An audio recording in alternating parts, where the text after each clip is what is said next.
We're now going to hear from Secretary Rubio. After that, we'll do a round of 5-minute questions. And so with that, Secretary Rubio, welcome back to the committee. Love to hear what you have to say. Thank you. I appreciate it. And I'll be brief in my opening statement so we can leave more time for questions. I've submitted a written statement, but I'm not going to use it. I'm just going to talk to you guys for a few minutes. And all right, here we go. Suspend. You know the drill. Off to jail. That's a war crime. That's a 1-year ban from the committee.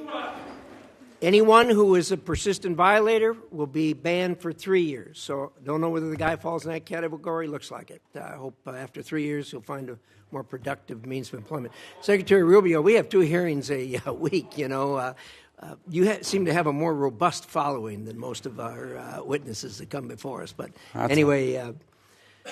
there'll be a couple more, so thank you for stopping the clock, but I appreciate it. So, and I know there's a lot of other topics you're going to ask me about, so we can talk about those, including the ones that Senator Shaheen just outlined. But let me just talk about Venezuela in particular. Please. I think we can talk, if you want. I'm sure your questions will be about what happened before and led up to in the operation. I want to focus my comments this morning on what happens now moving forward, because you're going to ask about the going back. And let me just say this. What is our goal going in? We had in our hemisphere a regime operated by an indicted narco-trafficker that became a base of operation for virtually every competitor, adversary, and enemy in the world. It was, for Iran, their primary spot of operation in the Western Hemisphere was Venezuela. For Russia, their primary base of operation in the Western Hemisphere, along Cuba and Nicaragua, was Venezuela. In the case of China was receiving oil at a huge, about $20 a barrel discount. And they weren't even paying money for it. It was being used to pay down debt that they were owed. This is the oil of the people of Venezuela, and it was being given to the Chinese as barter at a 20%, at a $20 discount per barrel in some cases. And so you had basically 3 of our primary opponents in the world operating from our hemisphere from that spot. It was also a place where you had a narco-trafficking regime that openly cooperated with the FARC and the ELN and other drug trafficking organizations using their national territory. It was an enormous strategic risk for the United States, not halfway around the world, not in another continent, but in the hemisphere in which we all live. And it was having dramatic impacts on us, but also on Colombia and on the Caribbean basin and all sorts of other places. It was an untenable situation, and it had to be addressed. And it was addressed. And now the question becomes what happens moving forward. As I've described to you in previous settings and in individual conversations, we had 3 objectives here. The final, I'll work it backwards, because the end state here is we want to reach a phase of transition where we are left with a friendly, stable, prosperous Venezuela, and democratic, in which all elements of society are represented in free and fair elections. By the way, you can have elections. You can have elections all day. But if the opposition has no access to the media, if opposition candidates are routinely dismissed and unable to be on the ballot because the government, those aren't free and fair elections. That's the end state that we want: free, fair, prosperous, and friendly Venezuela. We're not going to get there in 3 weeks. It's going to take some time.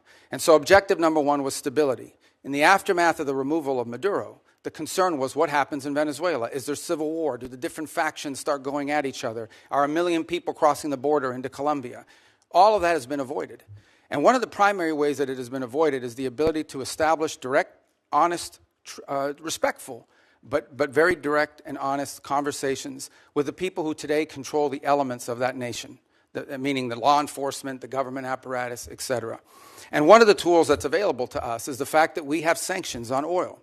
There is oil that is sanctioned that cannot move from Venezuela because of our quarantine. And so what we did is we entered into an arrangement with them. And the arrangement is this: on the oil that is sanctioned and quarantined, we will allow you to move it to market. We will allow you to move it to market at market prices, not at the discount China was getting. In return, the funds from that will be deposited into an account that we will have oversight over. And you will spend that money for the benefit of the Venezuelan people. Why was that important? Venezuela was running out of storage capacity. Okay? They were producing oil, they were drilling oil, they had nowhere to put it. They had nowhere to move it, and they were facing a fiscal crunch. They needed money in the immediacy to fund the police officer, the sanitation workers, the daily operations of government. And so we've been able to create a short-term mechanism. This is not going to be the permanent mechanism, but this is a short-term mechanism in which the needs of the Venezuelan people can be met through a process that we've created where they will submit every month a budget of this is what we need funded. We will provide for them at the front end what that money cannot be used for. And they've been very cooperative in this regard. In fact, they have pledged to use a substantial amount of those funds to purchase medicine and equipment directly from the United States. As in fact, one of the things they need is dilutin, depending how you want to pronounce it. And that basically is the light crude that you need to mix with their heavy crude in order for the oil to be able to be mixed and moved. They used to get 100% of that from Russia. They are now getting 100% of that from the United States.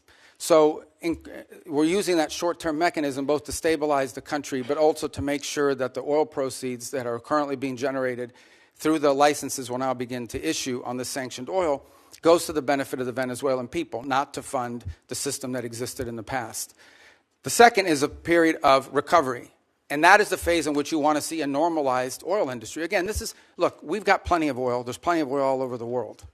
Canada produces heavy crude, so it's not like Venezuela's oil is unique in that regard, despite the fact they have the largest known reserves in the world. It's not irreplaceable. But we understand that that is the lifeline. Their natural resources are going to allow Venezuela to be stable and prosperous moving forward. And so we've created what we hope to do is transition to a mechanism that allows that to be sold in a normal way, a normal oil industry, not one dominated by cronies, not one dominated by graft and corruption. To that end, the authorities there deserve some credit. They have passed a new hydrocarbon law that basically eradicates many of the Chavez-era restrictions on private investment in the oil industry. It probably doesn't go far enough to attract sufficient investment, but it's a big step from where they were 3 weeks ago. So that's a major change. We can address some of the other components, but I'll run out of time. But one of the parts of the transition phase, or the recovery phase, is beginning to create space for different voices inside of Venezuelan politics to have an ability to speak out. Part of that is the release of political prisoners. By some estimates, up to 2,000. They are releasing them. They are releasing them probably slower than I would like them to, but they are releasing them. And in fact, you're starting to see some of the people being released beginning to speak out and participate in political life in the country. We have a long ways to go. Look, we can talk in more detail about all of these things. Suffice it to say, I'm not here to claim to you this is going to be easy or simple. I am saying that in 3.5, almost 4 weeks, we are much further along on this project than we thought we would be, given the complexities of it going into it. And I recognize that it won't be easy. I mean, look, at the end of the day, we are dealing with people over there that have spent most of their lives living in a gangster paradise. So it's not going to be like from one day to the next, we're going to have this thing turn around overnight. But I think we're making good and decent progress. It is the best plan, and we are certainly better off today in Venezuela than we were 4 weeks ago. And I think and hope and expect that we'll be better off in 3 months, in 6 months, in 9 months than we would have been had Maduro still been there. So thank you. I'd like to start, and I'd ask you to go. I understand we're not in a classified setting, but I think a lot of people had no understanding of the groundwork that was done before the actual action took place. I was incredibly impressed with what you told me about how you, the president, negotiated with parties there on the ground, particularly the parties who were going to be in charge after Maduro was removed. And I wonder if you could talk about that for a minute, understanding that we aren't in a classified setting. And I'd like to, if you could, say a few things about it. Well, one of the things I've come to maybe more fully appreciate than I didn't when I was here in the Senate was the number of contingencies that the Department of War plans for all over the world. The overwhelming vast majority of them will never come to fruition. But there's all kinds of contingencies that are planned for. And one contingency that had to be planned for is the fact that sitting in Venezuela with a $50 million reward on his head was an indicted narco-trafficker. In fact, I believe it's the largest reward we've ever issued for anybody.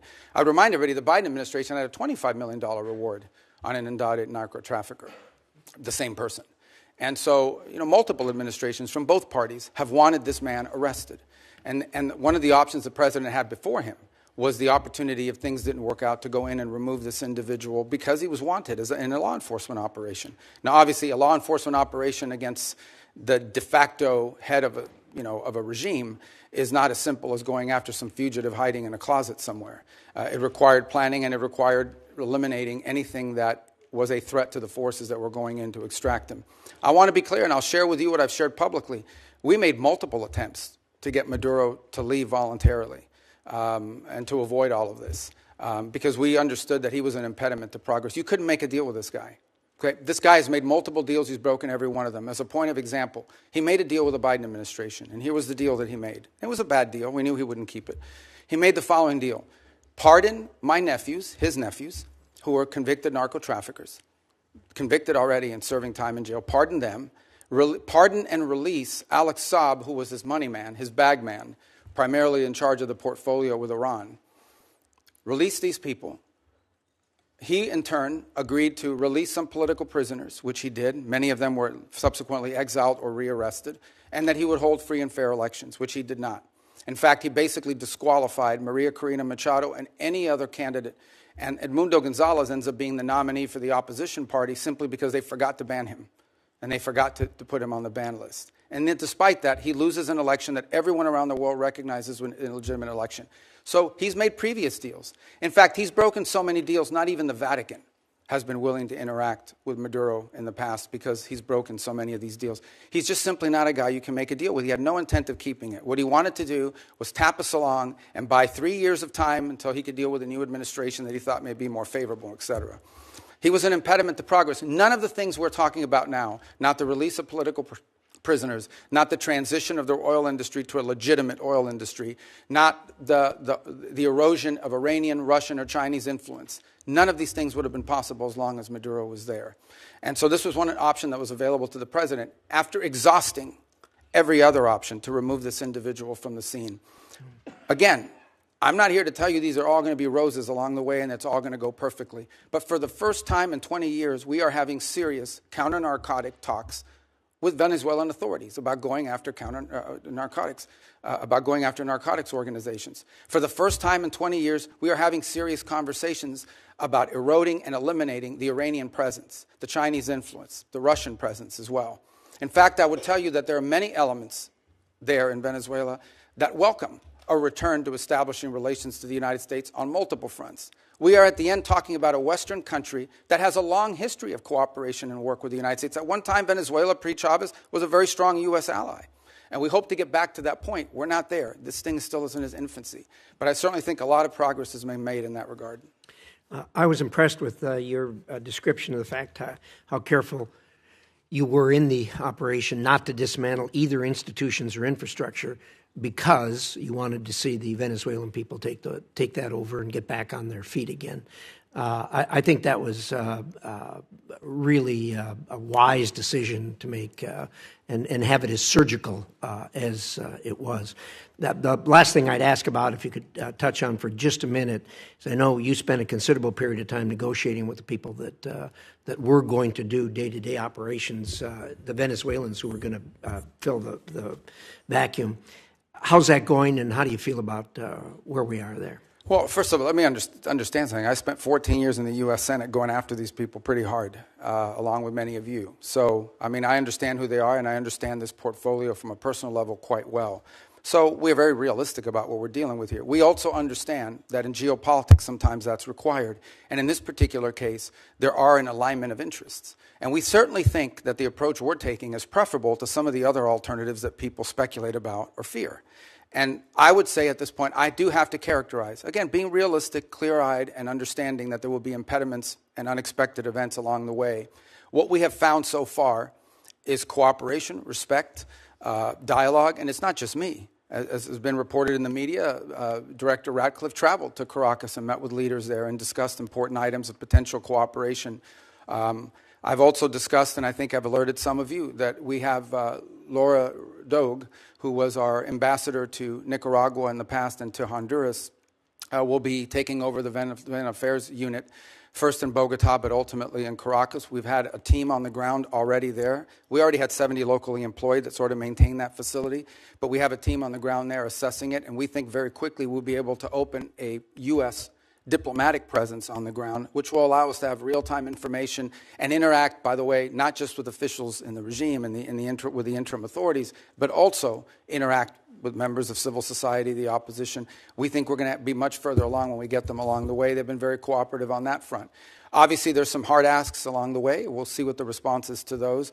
But whether it's General Kaine with his counterpart, or Director Ratcliffe, or myself with Delcy Rodriguez, we've established what I think so far has been a very respectful and productive line of communication as we go through this stabilization phase and towards the recovery phase. But there's a lot of work to be done here, and we ultimately are going to judge actions, not words, and that's what we're hoping to work towards. I'm pleased that we are looking at a diplomatic presence in Venezuela in the near future. I think that's very important. But the DEA has reportedly identified Delcy Rodriguez as a significant actor in the drug trade. Do you agree with that? And if you do, how are we to assure the American people that the money that's going to Venezuela is not going to any of the cartels or drug running? Yeah, and first of all, on the first point, I would say she's not indicted the way Maduro and his wife were. So I'm not going to speculate about newspaper articles and what law enforcement is working on. If, in fact, there were such an investigation, that's something that we would speculate on. Suffice it to say that this was not a normal system. We all should stipulate to that, okay? That regime, as everyone understood, was held together by corruption. The glue that kept people together was not loyalty to Maduro.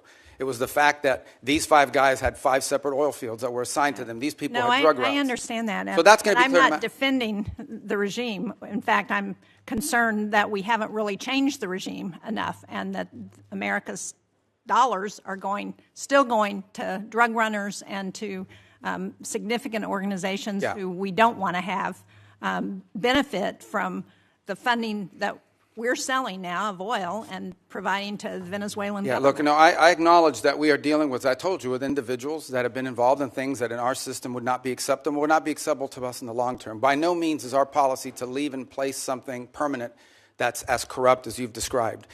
We are in the transition and stabilization phase. We are just acknowledging reality, and that is you have to work with the people that are in charge of the elements of government. Okay, but now, what are the reassure systems? People that so money the way is not going continuing to go to the drug cartels? Right. So that's the process that I outlined to you. So on the sanctioned oil, the oil that requires U.S. permission to move, that oil, the proceeds of that oil, which, by the way, is being sold at market price, not at the discount Venezuela was being forced to sell, is being deposited into an account that ultimately will become a U.S. Treasury blocked account here in the United States.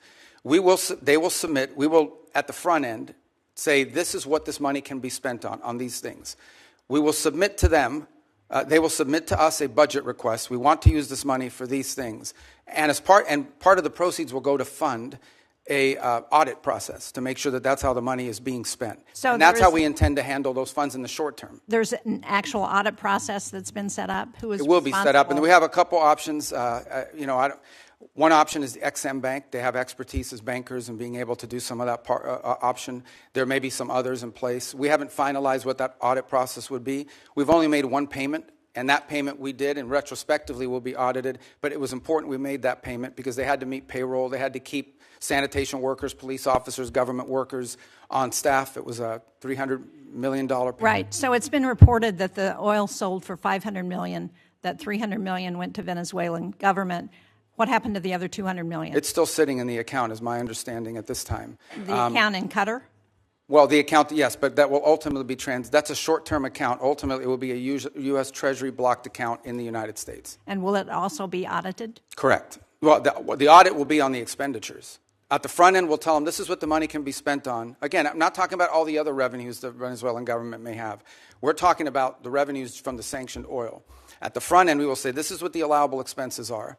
And then they will agree to fund, as part of the overall cost, they will pay for and fund an audit system acceptable to us to ensure that that's how the money was spent. And can you report to this committee once that audit system is set up? Oh, absolutely, yeah. I'd like to change the topic in my short time that I have left, because when you were a member of this committee, you authored legislation to prevent President Trump from unilaterally leaving NATO, you and Senator Kaine. Do you still believe that the U.S. benefits from NATO? We do. I mean, the problem, but NATO needs to be reimagined as well in terms of the obligations. And this is not new to this president. Multiple presidents have complained about it. I agree. I think this president just complains about it louder than other presidents. Well, I'm just trying to be get a clear answer on where this administration stands relative to NATO, because it's been a very fuzzy message over the last year. And do you agree that we're stronger in confronting China when we do so with like-minded partners, and that China is still the number one threat that we face in the United States? Yeah, but our like-minded partners have to have capability, and that's been part of the problem, is the erosion in European defense capabilities, because they've taken vast amount of the monies that these are rich countries. And because of the NATO umbrella, it gave them the flexibility to spend a tremendous amount of their revenues on social programs and not on defense. Now, maybe that trend line will begin to change. Well, it's already begun to change, frankly, and thanks. And I think the president deserves credit for that, for the fact that there is now a commitment for 5% of GDP to be spent on defense. But part of that strength also comes not just from having the mechanism, the military might, but it also comes from the unity with our allies. And to the extent to which that unity is undermined, like the talk about Greenland and antagonizing Denmark, then it undermines NATO's ability. And the only people who are excited about that are Vladimir Putin and President Xi. Yeah, well, I would say that I think our alliances in NATO ultimately are something that's going to work out. Our partners understand the importance of the U.S. presence in NATO. Without the U.S., there is no NATO. And we understand that in order for NATO to be stronger, our partners need to be stronger. And one of the things we've explained to our allies in NATO is the United States is not simply focused on Europe. We also have defense needs in the Western Hemisphere. We have defense needs in the Indo-Pacific. And it will require us. We may be the richest country in the world, but we don't have unlimited resources. And as we reassign exactly resources, why we want to have allies and partners to help us as we're looking at conflicts around the world. And when we antagonize our allies and partners, and when we send Canada to do a trade deal with China instead of coming to New Hampshire or the United States, it weakens our ability to confront our adversaries. Yeah, but our allies have to be two things. They have to be willing to step up, but they also have to be capable of stepping up. And frankly, many of them have not. I mean, Spain is still not doing the 5%. I mean, there are countries that are still not doing. And in fact, Mark Rutte yesterday pointed out that if without the United States, the countries of Europe would have to spend 10% of their GDP for the next 20 years to be able to make up the whole. So I do think there needs to be a rebalancing, and hopefully we'll have cooperation. I think we will. Rutte has done a great job of managing all. And I'm not arguing that point with you. As I said, I agree with what the president has asked of our European allies. What I'm arguing with you about is that his rhetoric is undermining NATO and our partnerships with our allies, and that's a problem. Thank you, Mr. Chairman. Thank you, Mr. Chairman. Thank you, Secretary Rubio. Good to be with you again. My basic question is, what are we doing here? What is the point? What is the goal of this hearing? How do I know? As you know well, having served on this dais alongside me for 14 years, this is an oversight hearing. And the purpose of oversight is to encourage, if necessary, to compel consultation between the administration and Congress. And I just wanted to raise with you at the outset, of course the Commander-in-Chief has, under Article 2, the power to defend the American people against an imminent threat or an incoming attack. How else could we be kept safe? But our Article 1 power requires consultation. I'll agree with all of my colleagues. Nicolás Maduro is a bad guy. He was indicted. There was a bounty on his head over several administrations. His removal, flawlessly executed by American troops, thankfully none of them hurt, did cost the lives of 75 to 100 Venezuelans and Cubans, was a dangerous and high-risk maneuver. I am glad that it ended as well as it possibly could. But the point here that I want to make first is that it was rehearsed for months. The administration had a number of contingencies it was trying to navigate through. But over the course of months, when the administration was taking strike after strike after strike against drug trafficking boats, in several instances where senior leaders of the administration briefed this committee and others, we were told that military action to remove Maduro was not on the table, that the campaign to try and deter drug trafficking was not going to include the exact military action that followed. Yet it was being rehearsed. If there was time to practice, there was time to consult. And consulting with Congress is not just some high-minded principle, not some abstract thing, not a nice to have. It's a got to have. And look, the chairman opened by saying that this was limited in scope and duration, that it was executed flawlessly, and we should all be happy about the result. That much I agree with. But our president continues to threaten Delcy Rodriguez and the remnant of the Maduro regime with military force if they don't comply. We should know what are the policies, what is the path, what is the plan forward. You and I both know the long and painful history of wars that began and seemed to be resolved and then opened up into excruciating, expensive, years-long conflicts. In Iraq in particular, in Libya and elsewhere, things do not always go as planned. And so consultation with Congress that is truthful and forthcoming and transparent is critical. In your service in this body, you knew that, you experienced it. I was in the room as you held to account members of previous administrations for not coming forward as they should have. So, look, in order to avoid our men and women in our armed forces going into harm's way, doubting whether they have the support of the Congress, consultation, hearings, and deliberations are required. I understand the risk of leaks. That's a risk every administration takes. But at the end of the day, our framers entrusted the power of the declaration of war to this body, not to the executive. And where there is the time to consult, there has to be consultation. Second, I just wanted to talk about allies and alliances. I was just in Europe. I led a bipartisan delegation, as Senator Shaheen referenced, to Denmark. And our president's comments about NATO, about Denmark, and his attempts to coerce Denmark into giving up Greenland are appalling. They profoundly harmed our security. And I am asking you to do everything you can to reinforce our commitment to NATO. I was concerned that you just said NATO needs to be reimagined. Let's just be clear about the record. You know as well as I, Article 5 has only been invoked once, and it was in defense of us after we were attacked. Danes and soldiers from almost every other NATO ally deployed and served, fought, and died. 52 days. And for me, the most emotional moment of my visit to Denmark was laying a wreath at the memorial to the Danes who served, fought, and died alongside Americans. So when our president says we never asked for anything from NATO, and they never gave us anything, and you suggest that they aren't carrying their weight, whether it's in bases or in access or in troops or in service, it is allies that will keep us safe in the Indo-Pacific. Our treaty allies, Korea and Japan and Australia and the Philippines, are going to be critical to Indo-Pacific security against our principal threat, China. And in Europe, I'm worried that the very foundations of trust are being shaken. Our democracy depends on consultation with Congress that is truthful and timely, and the confidence of our allies depends on them knowing where we're going next. Today, an armada is steaming towards Iran. Our president is on social media threatening Iran, and I hope I can count on you, Mr. Secretary, to consult with us and inform us before our next actions, whether against Nigeria, Colombia, Cuba, Iran, or anywhere else.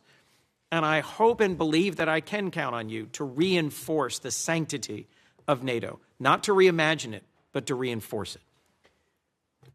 Thank you. Well, let me unpack the 3 points you touched upon: consultation, NATO, Greenland, alliances in Greenland. Let me tell you on the consultation. Look, this has been a point of tension, not just in this administration and Congress, but in multiple administrations. As you rightly pointed out, I was a big fan of consultation when I was sitting over there. Now, you know, it's a different job, different time. But it's not, that's not necessarily the point. This is a very unique situation that we faced here. The fact of the matter is that our mission, and the one you were briefed on and talked about, that mission remains ongoing, and that is the counter-narcotic mission that we continue to carry out. As controversial as it may be, you may not all be fans of it, obviously, but it is happening in the Eastern Pacific, and it is also happening in the Caribbean Basin. The problem is, or the good news is, there aren't a lot of drug boats moving in the Caribbean Basin anymore, and that's what we had briefed Congress upon. This specific mission that you've talked about, one of the reasons why you rehearse it is to see if it's even feasible, to basically go to the president and say, is this something that's even an option on the table? The truth of the matter is that this mission could not have been briefed to Congress because it wasn't even in the realm of possible until very late in December, when all of our efforts to negotiate with Maduro had failed, and the president was finally presented these options and made these decisions. It was also a trigger-based operation. It may never have happened. It required a number of factors to all align at the right place at the right time in a very limited window, and it wasn't even clear if it was ever going to be possible. There's also the aspect which I do not control, and that is deference to the Department of War on operational security. Despite the fact that we had kept this quite constrained, the truth of the matter is that this was leaked. We now know it was leaked by a contractor at the Department of War that, had it been published, would have endangered the lives of people and or would have probably canceled the ability to carry out the mission. So this is a real tension, and one that I'm doing the best I can to try to manage within the constraints of two things: operational security and also decisions being made. There are multiple contingencies for events all over the world, including some that none of us think were ever going to come to fruition. And in this particular case, one of the reasons why you rehearse these things in advance is to know whether it's even possible. Is this even doable? And what are the risks associated with doing? So you can present options to the president, who ultimately makes these decisions. In the case of reimagining NATO, it most certainly has to be reimagined. And the reason why it has to be reimagined is not because its purpose is reimagined. Its capabilities have to be reimagined. Let me give you as a point of example. There's a lot of talk about security guarantees. And it's something that there's general agreement about now with the case of Ukraine. But those security guarantees basically involve the deployment of a handful of European troops, primarily French in the UK, and then a U.S. backstop. But in fact, the security guarantee is the U.S. backstop. It is not and I'm not diminishing the fact that some countries in Europe are willing to place troops in a post-war Ukraine. What I'm pointing out is that is irrelevant without the U.S. backstop. And the reason why you need such a strong U.S. backstop is because our allies and our partners have not invested enough in their own defense capabilities over the last 20 or 30 years. Now, hopefully that's going to change. Hopefully that is changing. And in some cases and in some particular countries, it's already changed. But this is a fact that we cannot ignore. NATO is going to be stronger if our allies are more capable, especially, and here's the reality, whether we want to accept it or not, we have interests all over the world. We have interests in the Middle East, we have interests in the Western Hemisphere, and we most certainly have interests in the Indo-Pacific. A number of you have already pointed out that China is the chief challenge. We can't have the same soldiers or the same ships in both Europe and in the Indo-Pacific. We have to pick.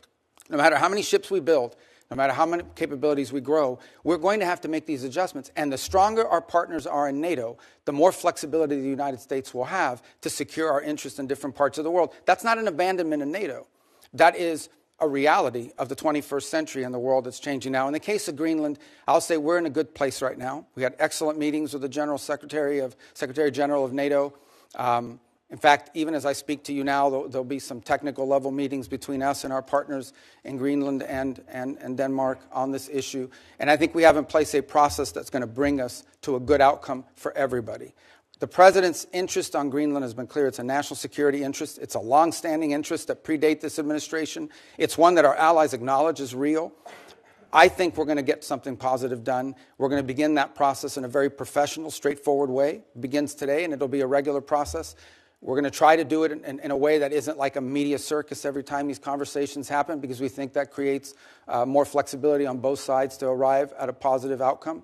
And I think we're going to get there. And I thought it was noteworthy and important that despite your concerns, the president at his speech in Davos made very clear that the United States was not going to use force or military force in Greenland. So I think we're going to wind up in a good place. We got a little bit of work to do, but I think we're going to wind up in a good place. And I think you'll hear the same from our colleagues in Europe very shortly. Mr. Secretary, the Gang of Eight has never leaked. Senator, It is critical that you consult with Congress. For us to be safe, our allies have to trust us. And for this committee to do our work, we have to trust you. Let's work together to restore that. Thank you, Senator. Thank you very much, Mr. Chairman. Listen, I think the scope of the project that you are undertaking in Venezuela is without precedent. You are taking their oil at gunpoint. You are holding and selling that oil, putting for now the receipts in an offshore Middle Eastern account. You're deciding how and for what purposes that money is going to be used in a country of 30 million people. I think a lot of us believe that that is destined for failure. And I know that you're telling us today just to be patient, but a month later, we have no information on a timetable for a democratic transition. Maduro's people are still in charge. Most of the political prisoners are in jail. And by the way, those that have been let out have a gag order on them from the government. The opposition leader is still in exile. This looks already like it is a failure. You say you're in serious talks, but as you note, the Venezuelans are great at being in serious talks. They almost never deliver.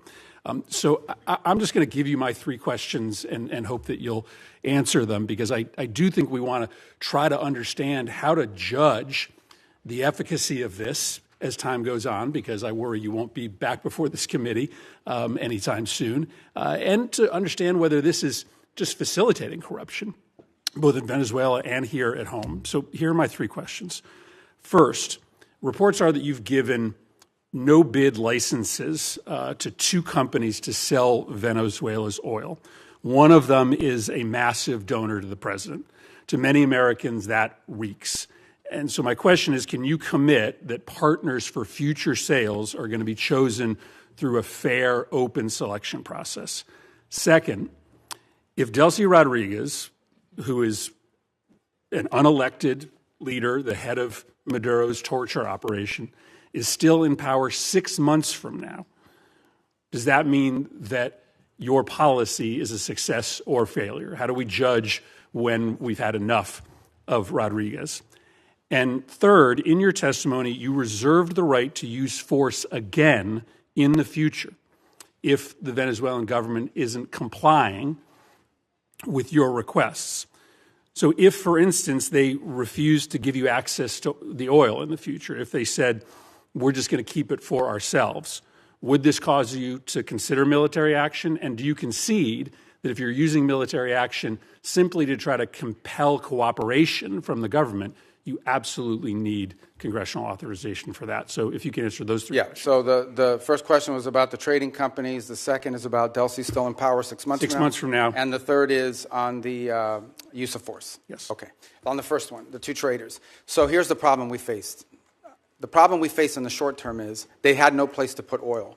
They were running out of storage capacity for their oil. We had to move that oil to market very quickly. The only way to move it to market very quickly is to plug into these 2 primary trade companies that could sell it in the open market. That is not the permanent outcome here. That is a short-term fix to a short-term problem, which is they were literally storing oil. They brought in tankers and had tankers sitting offshore just to hold their oil. At some point, their capacity to produce was going to be shut down and their ability to generate revenue. So we had to move that oil very quickly. The long-term plan is not those 2 trading companies. The long-term plan is for them to have a normal energy program that sells directly into the market, directly, to refineries and to companies that are exploiting and exploring it. For example, Chevron has operations there that never stopped. They seek to expand those operations. They don't need those trading companies. So those trading companies were a short-term fix for a very acute problem because we wanted to prevent societal collapse because they had no money for revenue. On the second point about her being still in power, look, let me say this, a couple things. This is not unprecedented. I can point to a number of places, Spain, Paraguay, 2 examples of places in which there was a transition, from an autocratic regime to a democratic regime, and it took time. I can't give you a timeline of how long it takes. It can't take forever. It's not even been 4 weeks since Maduro was reduced. A year, 2 Well, I think years? we need to be, let me put it to you this way, we need to be much further along 6 months from now, even 3 months from now. That may not be satisfactory to you, but I'm saying we have to be much further along 3, 4, 5 months. 3 or 4, 5 months from now cannot look like what today looks like. And I think there's acknowledgement on both sides of that.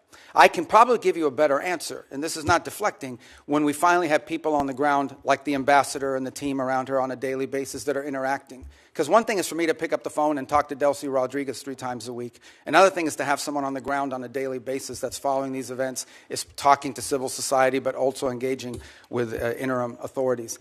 But the fact of the matter is that, yes, we want to see quick progress. As you said, it's unprecedented, okay?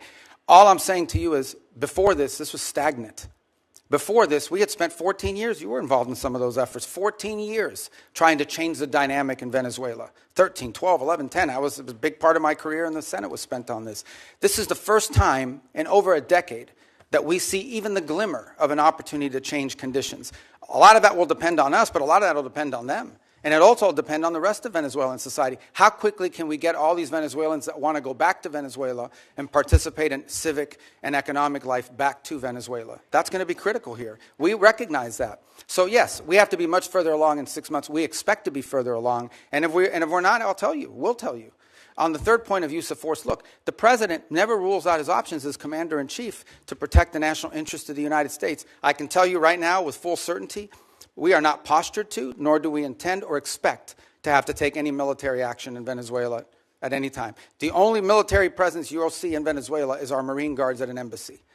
Okay, that is our goal, that is our expectation, and that is what everything that outlines towards. But that said, if an Iranian drone factory pops up and threatens our forces in the region, the president retains the option to eliminate that threat. I'm asking a more specific question because in your testimony you suggest that you would use force to compel cooperation, for instance, with oil sales.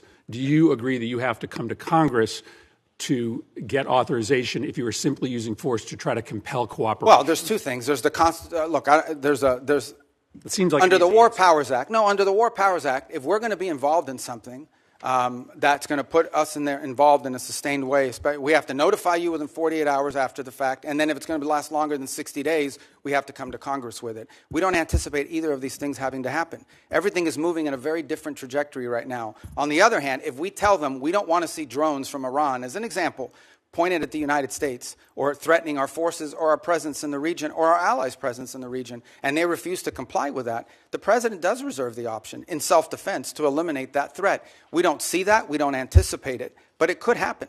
But we hope not. We don't want it to happen. On the contrary, if we had to take military action, it would set us back on all these other things that we're talking about. I can tell you military action is not good for recovery and transition. That's not what we hope to see. It's certainly not our goal here. But a lot of that will depend on them. But I think it would require the emergence of an imminent threat of the kind that we do not anticipate at this time. But that's not. They get a vote on that too. Thank you. We started this operation on September 2nd with the attack on Venezuelans in boats in open waters. And now we are nearly 5 months in. Next week is 5 months. Finally, a public hearing.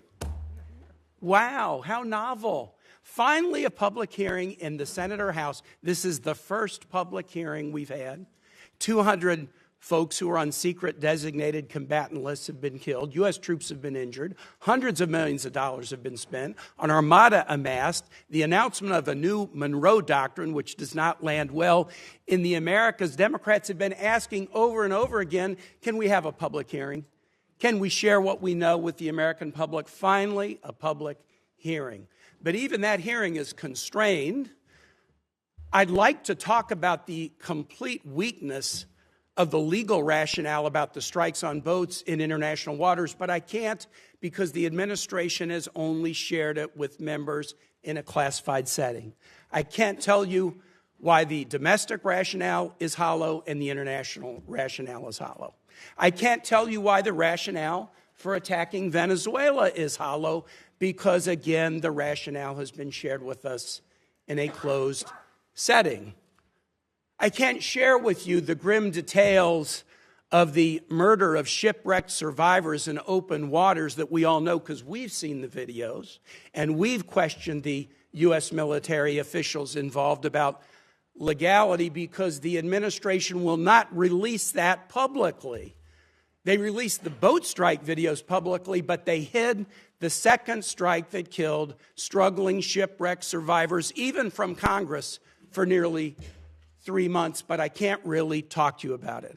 I can't talk to you about the weakness of the targeting criteria being used to attack boats in the Caribbean and Pacific. I would encourage any colleague, if you have not, go to the classified setting and ask for a briefing on each strike and ask this question, what was the evidence that there were narcotics on that craft?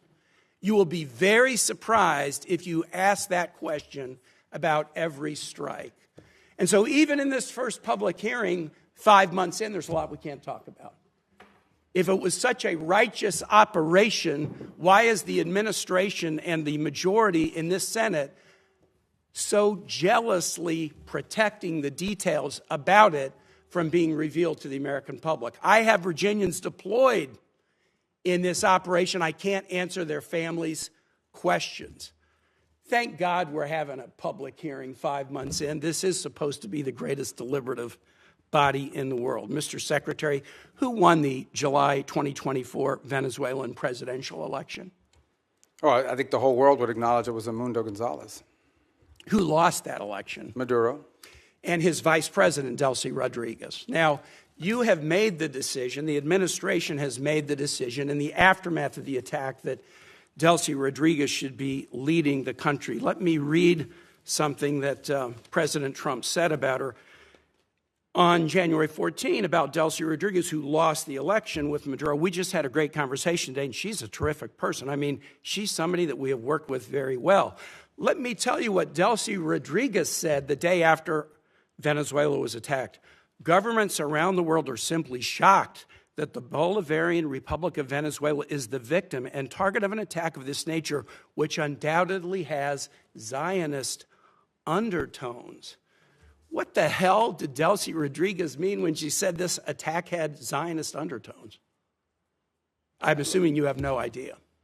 Oh, I have an idea what she meant. I mean, what's the question? What does she mean when she says this attack has Zionist undertones? Look, I'd have to answer, but let me understand in a broader context.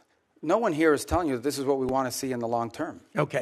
This is not a campaign to leave in place the system that's currently in place. Let me switch. But we either but I mean, the criticism of us is... All right, go ahead. No, go ahead. I'm ready to switch now to talk about somebody that you thought know you raised well. an important point. If I can get back to it, I will. You know well and you respect well María Corina Machado. Here's what President Trump said about her. Won the Nobel Prize in the aftermath of the attack on Venezuela. I think it would be very tough for her to be the leader. She doesn't have the support within or the respect within the country. She's a very nice woman, but she doesn't have the respect. What did President Trump mean by that? Yeah. First of all, I've known María Corina for probably 12 years, 13 have. years. Have dealt with her probably more than anybody, as much as anybody on this committee has for certain. And I'll be meeting with her today, in fact. And we met with her a couple weeks ago. So here's the reality, though, and I think what the president was pointing to. And I think María Corina would acknowledge this. The only way I talked to her last week. Well, she's very disappointed in those comments, and so are Venezuelans in my state. Okay, well, she didn't share that with me or with us, but I would sell this to you. The president is acknowledging is that today, as it stands, whether we like it or not, the elements of control in that country, the people with the guns, the people that control the guns and the institutions of government there, are in the hands of this regime. So we either, on the one hand, we're getting criticized. Some people are saying we don't want regime change. On the other hand, we're being criticized for not undertaking regime change. Mr. Secretary, what we're trying to trigger here is a process of stabilization, recovery, and transition to something where María Corina and others can be a part of. You have respect for her, don't you? Sure. Okay, great. My last question is this. And so does the president, by the way. He met with her. They had a great meeting. And he actually spoke to her last week in my presence. Here's what he said after that meeting.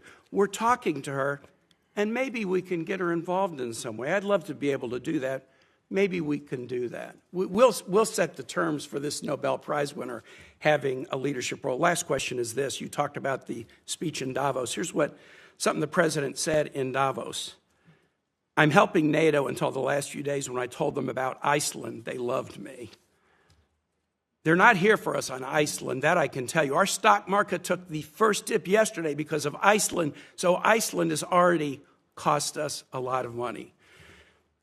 President repeatedly mistook Iceland for Greenland, right? We're not mad at Iceland. They haven't cost us any money. The president just mistook the two countries for each other, correct? Yeah, he meant to say Greenland, but I think we're all familiar with presidents that have verbal stumbles. We've had presidents like that before. Some made a lot more than this one. Nice try. Thanks. All right. Our founders debated extensively over which branch of government should have the power to declare or initiate war. Virtually unanimously, they decided, and what was entered into the Constitution was that the declaration or initiation of war would be the power of Congress. Now, we have many advocates, many of whom are here today, who have been advocates for an expansive notion of presidential power. They often argue that wars are not really wars, that they're kinetic actions or drug busts. I think, though, if you reverse the circumstances, it becomes very difficult for these arguments to hold up. So I would ask you, if a foreign country bombed our air defense missiles, captured and removed our president, and blockaded our country, would that be considered an act of war? Well, I think your question is about and I will acknowledge you've been very consistent on all these points the entire career. So let me. No matter who's in charge. So I will point to two things. The first is it's hard for us to conceive that an operation that lasted about 4.5 hours and was a law enforcement operation to capture someone we don't recognize as a head of state, indicted in the United States, wanted with a $50 million bounty. My question would be, if it only took 4 hours to take our president, it's very short, nobody dies on the other side, nobody dies on our side, it's perfect.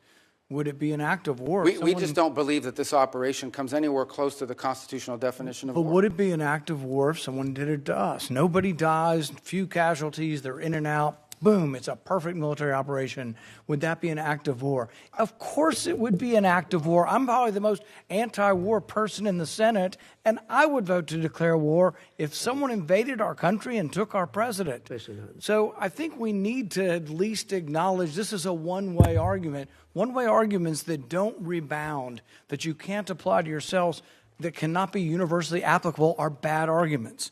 So my next question would be, let's say it's not a war. And we're just going to define it away and say it's not a war. That's one of the arguments. So it's a drug bust. What if a foreign country indicts our president for violating a foreign law?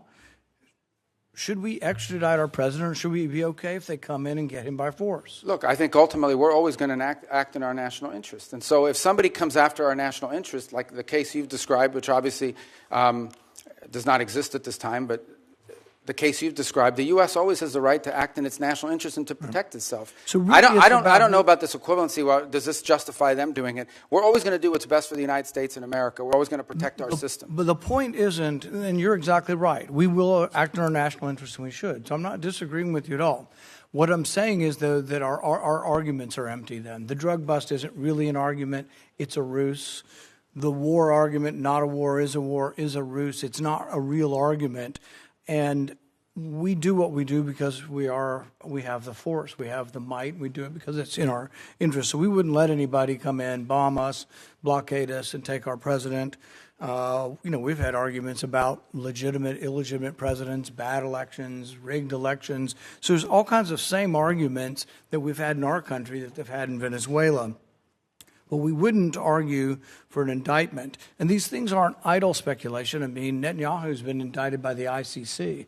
And one of the reasons I object to being part of the ICC, and I would say you and the administration probably agree, is we're not going to let any international council indict our president and arrest him somewhere on foreign soil. We're not going to do that. We actually, most of us probably object to indicting Netanyahu in that way as well. So I think the arguments are invalid. So we did get the legal opinion that Senator Kaine referred to, the OLC opinion, Office of Legal Counsel. And I think a lot of it's been released. Plus, they came to our caucus and talked most of it open about everything they had classified. So I will talk about at least one of the arguments. They say this war wasn't a constitutional war. Therefore, it doesn't rise to the constitutional notion of us declaring or having to initiate the war. It just doesn't rise. And one of their main arguments was not enough people died. And so there is some number that they aren't specific, but there is some number. I would assume, although I'm not positive, but the 50, 60,000 soldiers who died in Vietnam might be enough for them to call that a war. But here's the problem. It isn't the number, it's that it happens in retrospect. See, our founders gave us the power to initiate or declare war. They didn't give us other powers to execute the war. Those are left to the president. But if we have to wait to see how many people are killed, we have to wait, as they describe it, as the scope, nature, and extent. If we have to wait to see the scope, nature, and extent, the war has been going on for some time. It's hard to vote to initiate a war that's been going on. And we can say this war is over, but we're still blockading it, and we may go back in. But there are no clear answers. You know, we put 2,000, we leave 2,000 troops in. Are we going to call that war and initiate it? So the definition of war is very important. And I think we have to acknowledge the problems with our argument. Calling things kinetic action is a disservice to our soldiers. Oh, you weren't really wounded in war. You don't have a Medal of Honor for war. You have a Medal of Honor for a kinetic action. So I think let's call it what it is, and let's vote on these things. But I think we're in violation of both the spirit and the law of the Constitution by bombing a capital, blockading a country, and removing elected officials. And we certainly wouldn't tolerate it, nor would I if someone did it to us. Well, we didn't remove an elected official. We removed someone who was not elected, and it was actually an indicted drug trafficker in the United States. And their system... Our laws, indicted under our laws. Look, Bolsonaro says that Da Silva is not really the president of Brazil. Our president said Biden wasn't really the president. Hillary Clinton said in 2016 Trump wasn't the president. So you have these arguments, and I agree with you. It probably was, and most likely was, most assuredly was a bad election. He wasn't really elected. But at the same time, if that's our predicate, and you don't have to come to us because it's a drug bust, we're just removing somebody, you can see where it leads to, and it leads to chaos. And that's why we have rules like the Constitution, so we don't get so far out there that presidents can do whatever they want. It is this check and balance. And I would argue for 70 years we've been going the wrong way. It isn't just this president, but it's a debate that I think is worth having. Well, thank you, Mr. Chairman. And I want to associate myself with the comments of Tim Kaine. The fact that we're 5 months into this, and this is the first oversight hearing, is really a complete failure of the responsibility of Congress, failure of this committee to demand oversight, but also a reflection of the reluctance of the administration to engage in the proper consultation with Congress. So I hope we can do a lot better going forward, and that we'll see you at least every 6 weeks or so, not every 5 months. I also feel like the strategy of keeping basically these very weak arguments secret so that they can't be discussed openly for the legal justifications. I've gone down and read them, and there's a reason, obviously you'd be incredibly embarrassed if those were public, so make them public. Let's have an actual transparency here in the United States of America. And let's be clear about what has gone on. We had a dictator we didn't like. We've replaced it with a dictator we think we can manipulate. And if that doesn't work, we'll do something else in order to pry open that economy for oil. And I must say that you did say something I liked. So let me emphasize that. I'm making progress. Yeah. You said no U.S. taxpayer dollars will be used, no spending on our part, to kind of prop up Venezuela. Can you restate your commitment to that? Yeah. They're not going to need it. For example, we're not spending money in Venezuela right now. I mean, obviously, look, I think you're putting aside embassy operations and all of that. And by the way, there may be some program through foreign aid that some of you might be interested in the future. We don't think that Venezuela is the kind of country that needs that. This is a very wealthy country. Thank you. I'm glad you restated that, because I think that we will see some moment when the administration says, let's subsidize our American oil companies to rebuild the infrastructure in Venezuela. And I must say that's a very unpopular idea among my constituents. I think America needs a lot of investments in infrastructure here. And I think you have a way too rosy sense of the oil economy there. Many experts have said, look, without 10-year prospect horizon of stability, without Canada deciding to ship a lot more of its heavy oil instead of to the Gulf, doing it to Asia so that we prop up the kind of demand in the Gulf, without keeping Iran off the international stage so that the cost of oil, the value is higher. All of those factors would have to be there for our oil companies to want to invest their own money. So I think they'll be coming to the administration. I think you'll all be trying to find some way to subsidize them. But I'm glad what you said today, that you're not going to do it, and I want to hold the administration accountable to that. Second, on terms of the $500 million fund, $300 million, my understanding, has gone back to the Central Bank of Venezuela, and they have essentially exchanged it for bolivars to key industry players. I don't think we have any transparency on what corporations or entities got that hard currency, and yet you did say there's going to be a lot of transparency. You also said, if I understood right, that those funds are eventually going to be brought back into the structure of U.S. control as part of our, formal structure of funds. And in that sense, the Constitution says no money shall be drawn from the Treasury but in consequence of appropriations made in law. So are you going to make sure that if that money comes back into kind of full U.S. control, not an offshore account the way it is now, that we're going to abide by the Constitution? Third point here is that one of the things that transpired is cutting off the oil to Cuba. And I know you have a strong interest in making life difficult for the leadership in Cuba. Can you lay out for us what other things you might be planning in that regard and how those fit into an overall plan? Yeah, well, I'll try to do that in a minute. Let me just say on the rosy projections of oil, it's not rosy projection. I mean, it's either going to happen or it's not. In essence, oil, there's no world in which the United States is subsidizing investment in Venezuelan oil. It's very simple. Oil company will go in and say, okay, this is the oil you have. This is how much it's going to cost us investing on the front end to one end make money, pay back our investment plus a profit at the back end. And then depending on the terms of that investment, they'll make a decision about whether it makes sense for that or not. Right now, what you have in Venezuela is a corrupt and broken oil company run by the government that basically takes this money, doesn't reinvest in it at all, and basically sprinkles it to its people to keep the glue that keeps the regime together. We want it to become a normal oil economy. That's what the ultimate goal is here. And in a normal oil economy, companies are going to go in, they're going to look at Venezuelan law, they're going to look at Venezuelan authorities, and they're going to make a determination about whether or not it's worth their investment. And that's the normalization process that we're talking about. That's going to be up to them. If they want to have a normal oil economy as opposed to one that is basically used as a way to feed graft in a very inefficient way, but they didn't care about that. If they do it the right way, we think it has great promise and potential over the long term, especially because these investments take a long time. But the U.S. doesn't have to put any money to encourage companies to go in and invest, nor is there any interest in doing so. But a lot of it That's a point I really do appreciate. Yeah, no, I don't want to see. Well, I don't even think American that's even taxpayer dollars going been. in. I don't think that's even been discussed or considered by anybody. Your second point was, I wrote it here, but now.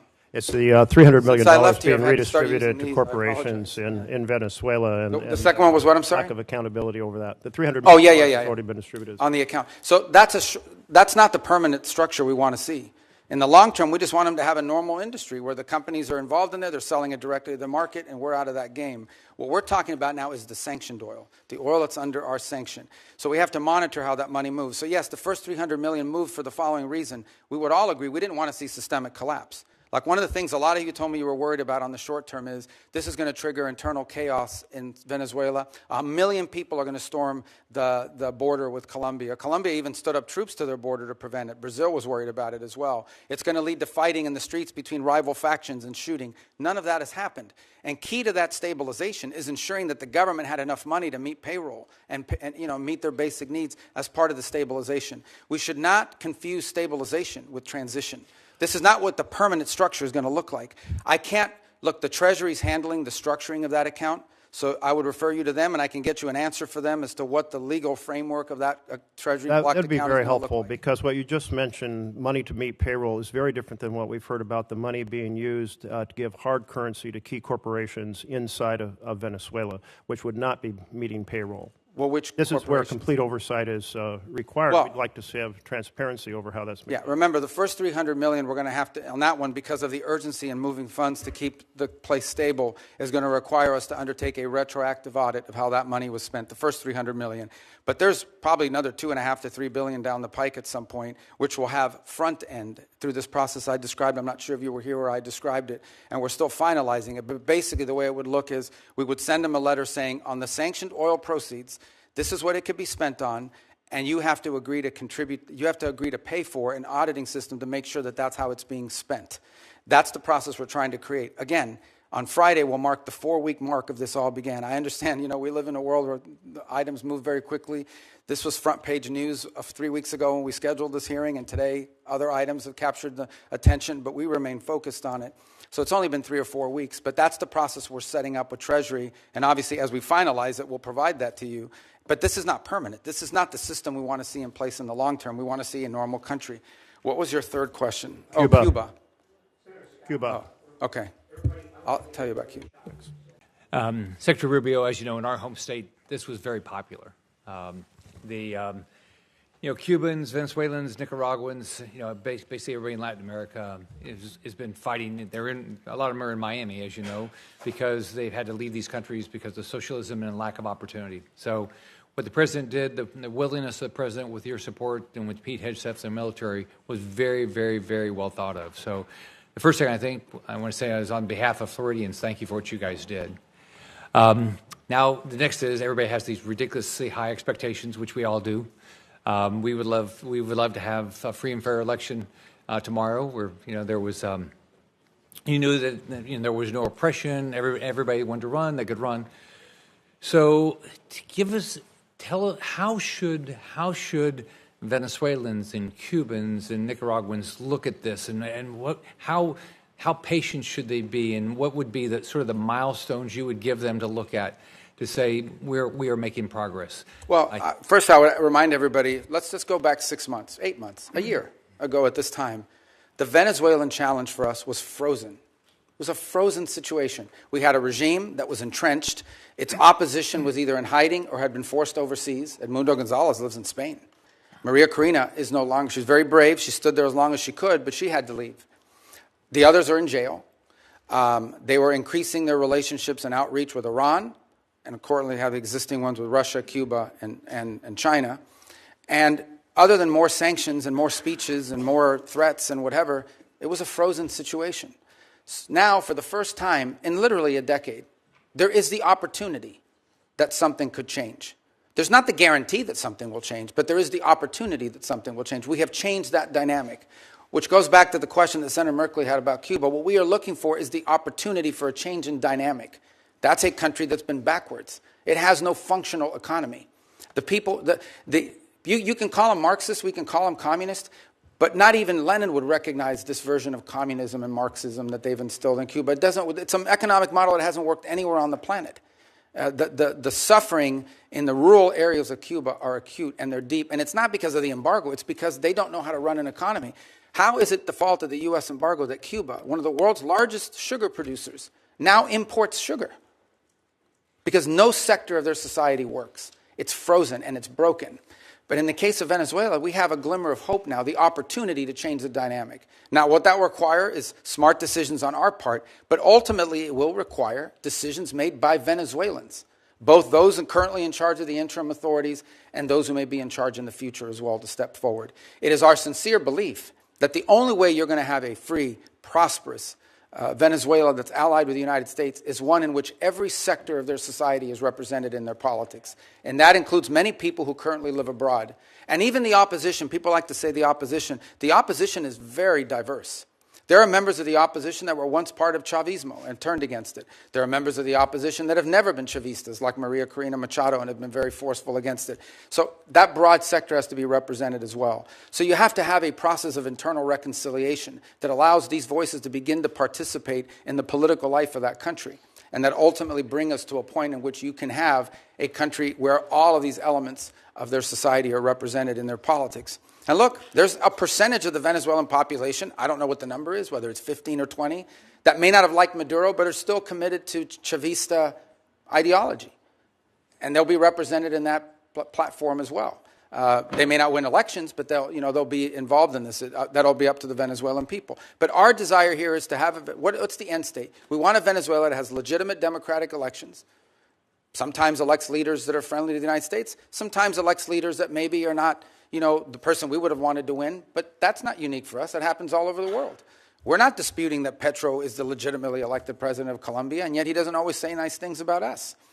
But we also want a Venezuela that's prosperous and a Venezuela that's aligned with the United States. And a year ago at this time, this was frozen.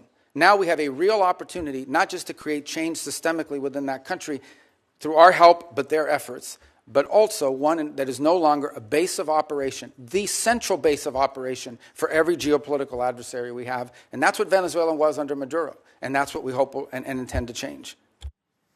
So would you, if you're a Venezuelan that lives in Miami, so what you would say is that you're working hard, there's a lot of variables outside your control, but you'd say right now, political prisoners are being released, never fast enough. The oppression is being reduced, not fast enough. Opposition leaders are speaking up more and more. So we're making progress, and you're going to continue to control the oil to make sure that that we continue down this path.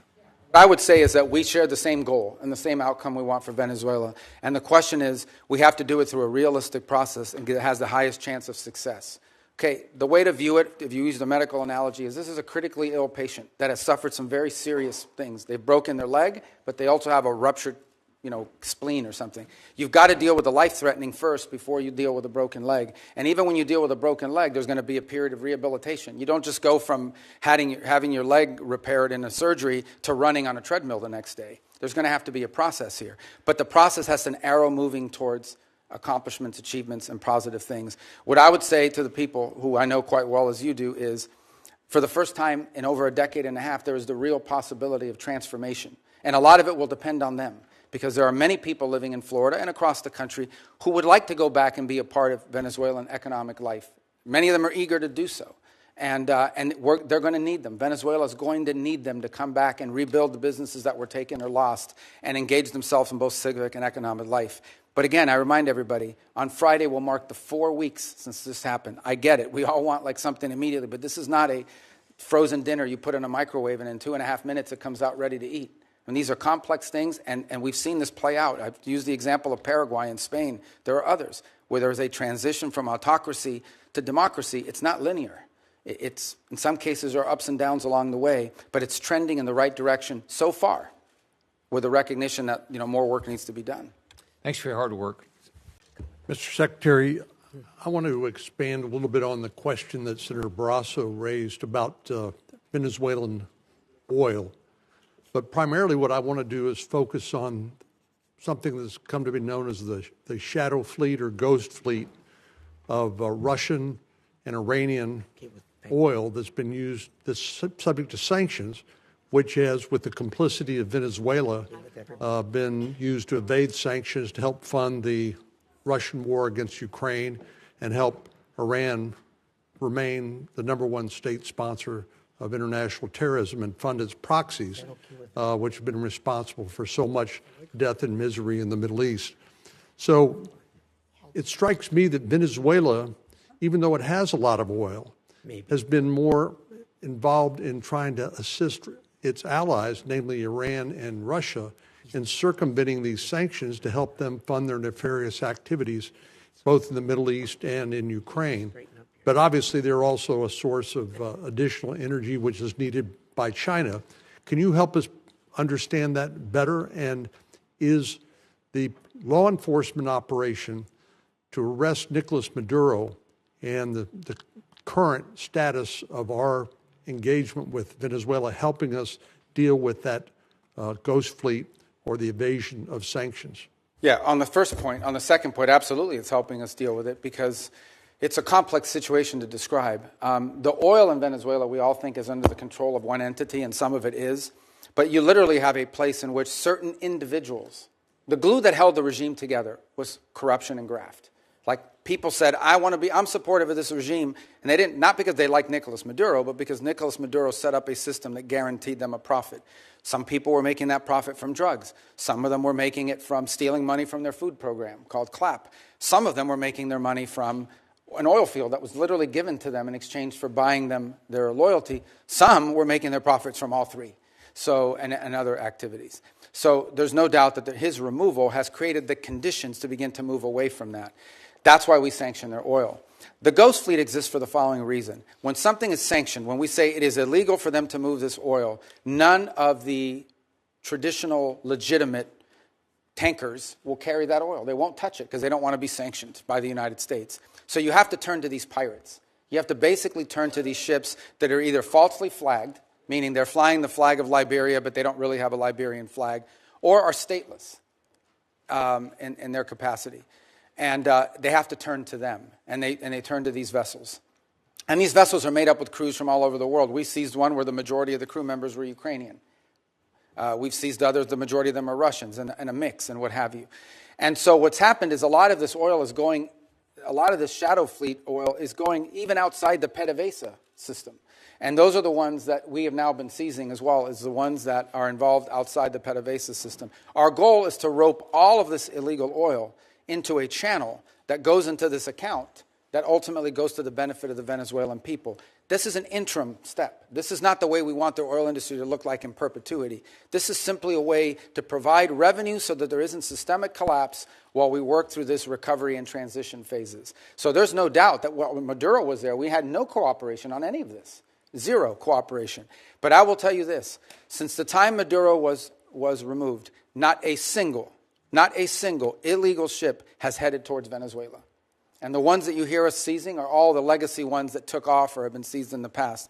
So we have got a really good handle on this as a result of it. And what's really changed is the dynamic that the Venezuelan interim authorities are now actually helping us identify shadow fleet ships that they want us to seize and feed into this new interim mechanism.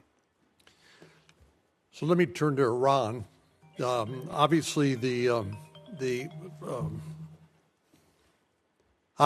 president authorized a strike against their Iranian nuclear program, and what I consider to be a magnificent demonstration of American military power.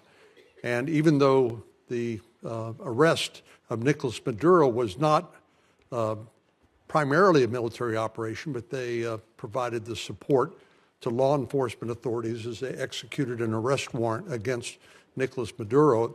Likewise, I think most Americans were very proud of how the U.S. Government and particularly the U.S. military have performed. But I know the president's very concerned about what's happening to the demonstrators in Iran. And of course, there's some estimates that as many as 30,000 Iranian demonstrators have been executed by the regime. But I know the president's being presented with a range of options. We notice a lot of movement into the region by our Navy and other authorities. But what happens if the supreme leader is removed in Iran? What happens next? Well, that's an open question. I mean, no one knows who would take over. Obviously, their system is divided between the supreme leader and the IRGC that responds directly to him.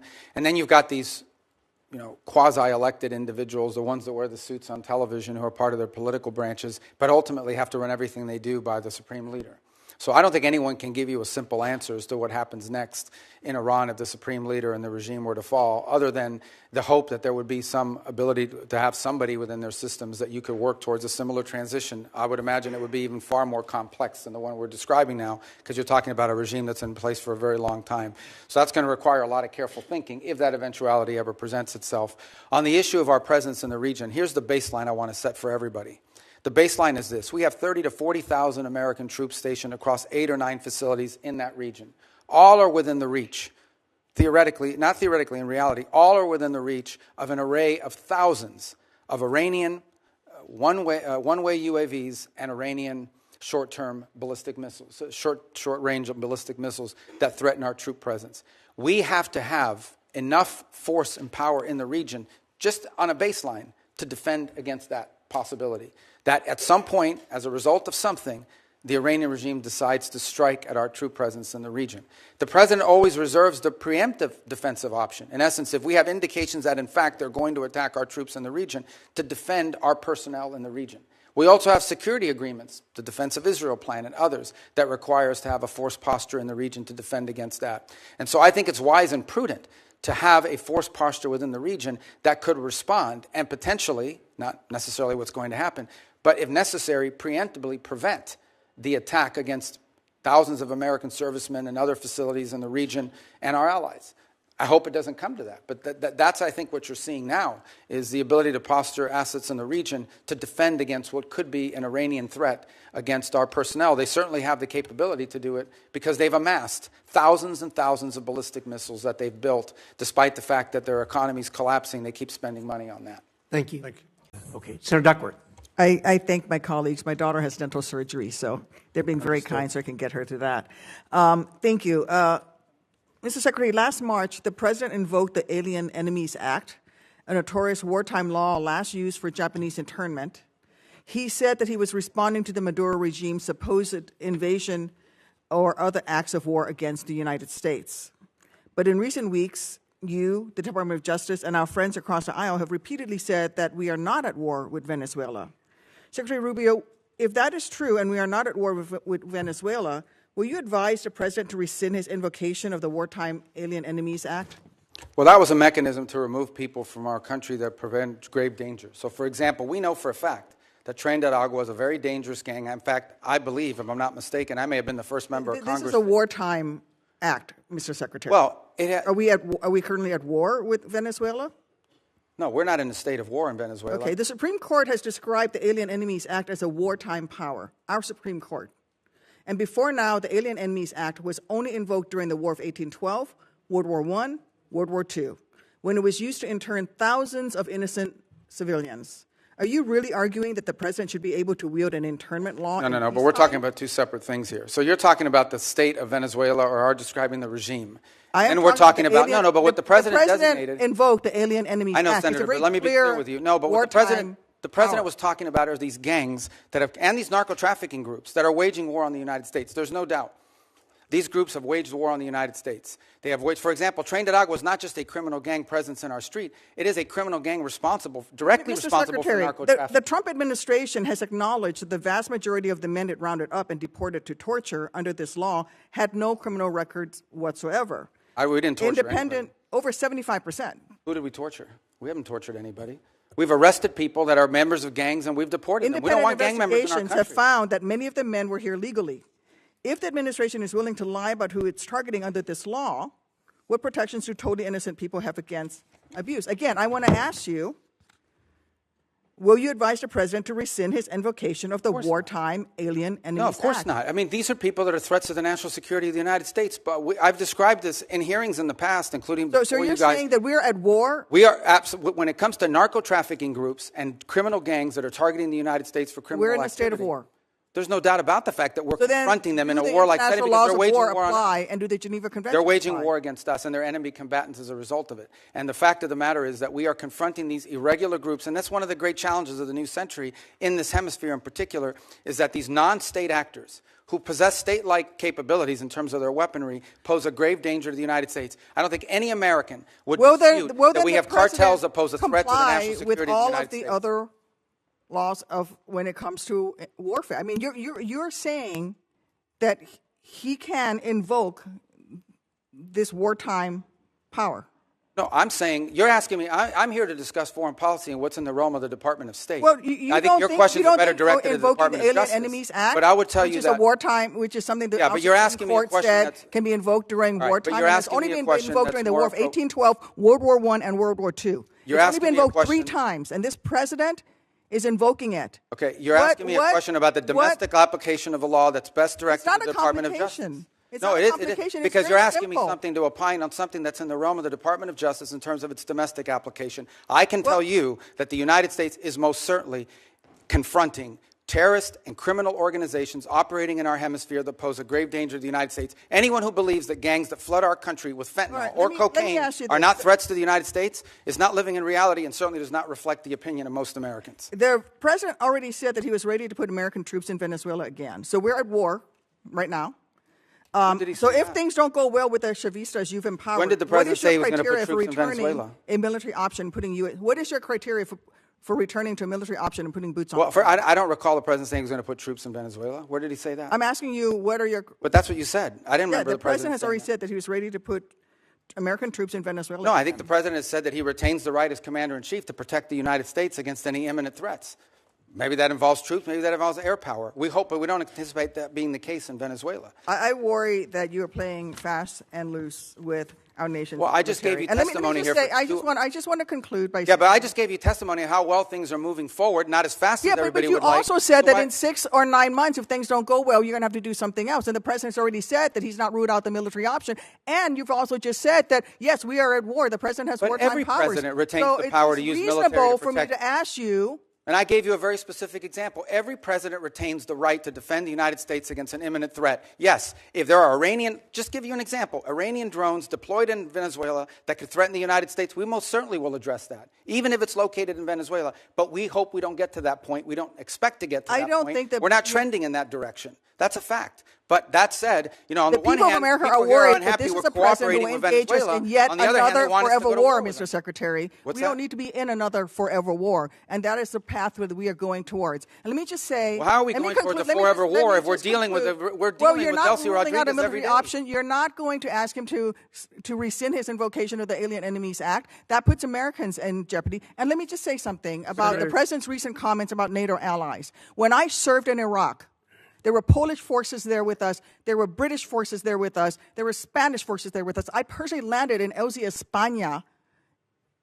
which came under direct attack by insurgents. Polish troops who have worked with the Illinois military, with the Illinois National Guard for 30 years, died in Afghanistan, Mr. Secretary. All the president so I just wants want is for NATO to is have that more our NATO capabilities. allies have stood beside wants us, our allies to and have more we NATO need to maintain the strength of that alliance. I get it. yield. All the Senator, president wants is our your time's allies. up. Not making much progress here. Well, let me just say, the president just wants our allies to have more capabilities to be involved in operations like that, God forbid, in the future if necessary. That's not what an he said. unreasonable He said request. that they stayed a little behind, and they certainly did not come to our defense. And Well, which not every they did. country in Europe, not every country in NATO participated in those missions. Some did. Denmark suffered some of the greatest military casualties. There's no doubt that many of our allies have stepped forward and provided assistance to us, and there are many others that simply don't have the capability to do it now or in the future. That's not what the president said. So that's what he was pointing to. Thank you, Mr. Chairman. Thanks, Mr. Secretary. Thank you for your service. You and I overlapped in the Senate by only a couple of days, and as a result, I've only had the luxury. Those were my 2 best days in the Senate. As a result, I've only had the luxury of watching you from a distance, but I will tell you unequivocally, I'm grateful for your role. I believe unequivocally that you and President Trump have made the world a safer place. I push back on the false narrative that we're not respected. I think we're respected far more than we were around the world, and so I'm grateful for that. I don't know how you get around the world the way that you do. You must have some type of superpower, and I'm grateful for the time you've spent with us this morning. Now, all of that said, I do have a basic concern that I'd like to raise with you. I now chair the Western Hemisphere, which you previously chaired, the subcommittee. And I'm often struggling to get briefings, clear information, or meaningful cooperation from the administration and the State Department. Let me give you 3 specific examples. I suspect most of these are out of your visibility, so I want to bring them to your attention. Senator Kaine and I, who's the ranking member, tried to do a hearing on Venezuela late last year. We were told the State Department would not participate in that hearing. I'm trying to put together a hearing right now on the prioritization of the Western Hemisphere, which I think would be very helpful to the administration, and we're struggling to get the State Department to participate in that. I couldn't get a briefing on the drug boat operations until the Kaine war power resolution, and then all of a sudden we got a briefing, but I didn't get that because I was the chair of the Western Hemisphere. And I want to be clear, I support what's happening with Maduro and what's going on there, but I do think the administration could get Congress to be a better partner by informing us better. And from my perspective, I'm struggling to see that, and I would ask you, if you were the chair of the Western Hemisphere, would you be okay with that from the state reaction like that from the State Department, and what would you suggest I do? Yeah, no, look, I think one of the challenges we face, particularly on Venezuela, on the prioritization on the Western Hemisphere, you'll get that briefing. I don't know why they said you haven't been able to get it, but we can figure that out pretty quickly. But I would say both on Venezuela and the drug boat operation, here's the challenge that we face. This is a committee, as you said, I was there for many years, that has oversight over the State Department. The drug boat operation, which I support, but is not a State Department operation. I think now that I'm here testifying with you, there's a lot of State Department involvement in the issue of transitioning and all the projects that we're doing in Venezuela. But everything that led up to that point was not primarily within the jurisdiction of the Department of State. These were Department of War and Department of Justice operations that were ongoing. And so for us to struggle in those cases would be to provide you witnesses that could say anything meaningful on a topic that was largely from an interagency perspective in the realm of other agencies. Now, if you were in some of the other committees, I don't know if they've got those hearings, those that perhaps can tell you that are on armed services and the like. So I think that was the struggle both in December with a hearing on Venezuela policy and again now and with the drug boat one. On the issue of the broader context of our priorities in the Western Hemisphere, I think that's something we most certainly can and will provide because it features prominently in our national security strategy. And I think we have a lot of good stories to tell about the Western Hemisphere. I'll just be clear. We haven't even been able to get that from the State Department. To get what? Help on a hearing for... No, you'll get it. You'll get it. Okay. Would love to have your commitment moving forward that we could have that type of cooperation that the Western Hemisphere... Yeah, I just got to make sure that the people were... Look, I don't want you to have a meaningless hearing. If you're asking about something that's not in our... It's like having a hearing on agriculture in front of the State Department. We have limited involvement because from an interagency perspective, in the case of the drug boats and Venezuela, at the time you requested, this was primarily a Department of War function. And so, but in the case of the priorities on the Western Hemisphere, that will happen. Okay. We look forward to doing that. Let's move on. You mentioned Russia, China, Iran a little bit earlier. I'm very concerned, as you are, about their influence in the Western Hemisphere. If we put Venezuela aside for just a moment, can you talk about where we're seeing the influence, particularly of China, in the Western Hemisphere, and what progress we've made or what we need to be thinking about? Well, China specific? All of them are important, yeah. but specifically on China. I mean, look, when Iran and Russia... In Iran, their primary foothold in the region was Venezuela. Let me just put that up front. And it involved more than just selling weapons and all this other stuff. I mean, in many cases, there's clear evidence now that they were providing passports, Venezuelan passports with false identities to people who operated on behalf of both Iran and Hezbollah. And so deep concerns about that, and that needs to stop and end. In the case of Russia, their primary presence of influence in the region is Venezuela and to some extent Nicaragua and Cuba, which is where they operate. In the case of China, they do have a presence in Cuba. They have this debt relationship with Venezuela where they were basically taking Venezuelan oil as payment on debt, and then they were reselling it at a huge profit because they were buying it on discount. That is now obviously ended. And if their debt is legitimate, a future Venezuelan government will have to address it and deal with it as part of a broader restructuring of their debt. But in the short term, that is now ended. But the primary way that China plays in the Western Hemisphere is through commercial relations. They engage themselves in a country. They're very interested in telecommunication. They're very interested in building and controlling key infrastructure. They're very interested in critical mineral rights. And they've secured many leases for many years because of neglect on our part in allowing them to do that. And it's given them leverage and a presence in many of these countries. I will say that I think that influence in our hemisphere has eroded over the last year. For example, Panama left the Belt and Road Initiative. We have new leaders in Chile, in Peru, in Paraguay, in Chile and in Honduras that have expressed a strong desire to realign with the United States and our priorities. And we have great relationships with Argentina, Paraguay, and other countries in the region who are also very cooperative. And we've had great cooperation from the Panamanian authorities as well, including a case before the Supreme Court. I don't know if the final has been submitted that could lead to the eviction and removal of a Chinese-controlled company that controlled both ports at the Panama Canal. Thank you. I wish we had more time. I'm out of time. I yield.